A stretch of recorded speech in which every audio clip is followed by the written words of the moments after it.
Алладан үмүттү эч качан үзбөйлү туугандар. Эч качан үмүттү үзбөйлү. Алладан коркууну дайыма биздин пешенебизде ушул коркуу үмүт болуп турсун да. Ушуга эки пример мисал.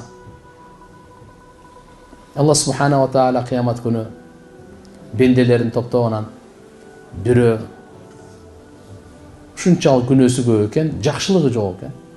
Буйрук берет экен, сен давай дозокко десе, ошо ойдон жүгүрөт экен дозокко. Токто, сен дозокту билесиңби? Билем. Эмне жүгүрүп баратасың? Буйрук бербедиңизби? Тиги дүйнөдөгү аткарбадың буйругуңузду. Бу дүйнөдө эми аткарайын дедим. Токто, кирбей ишке сен. Мынакей буйрукту аткарганды. Эми го тиги дейкта, биз бу дүйнөдө эгер Алланын буйругун аткарсак, билесизби, кандай Алла разы болот,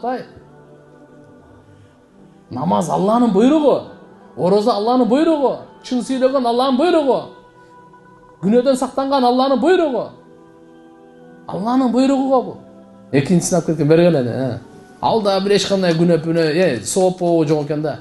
Давай дозокко деп буйрук бергенде барып кайра аркасын карайт экен. Бир аз басып кайра эле карайт экен. Кайра, эмне кайра карайсың?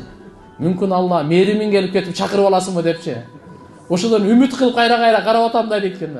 Мен үмүтүмдү, менин меримимден, кечиримдүүлүгүмдөн үмүтүңдү үзбөгөн үчүн бергел, барбай ишке кир дейт экен. Туган, Алла субхана ва таала буйругун аткарайлы, Алладан үмүт менен. Алланын меримин, рахматы, разычылыгынан үмүт кылайлы дайыма. Көп жашайлы деп үмүт менен жашайлы, бирок өлүмдү унутпай жашайлы.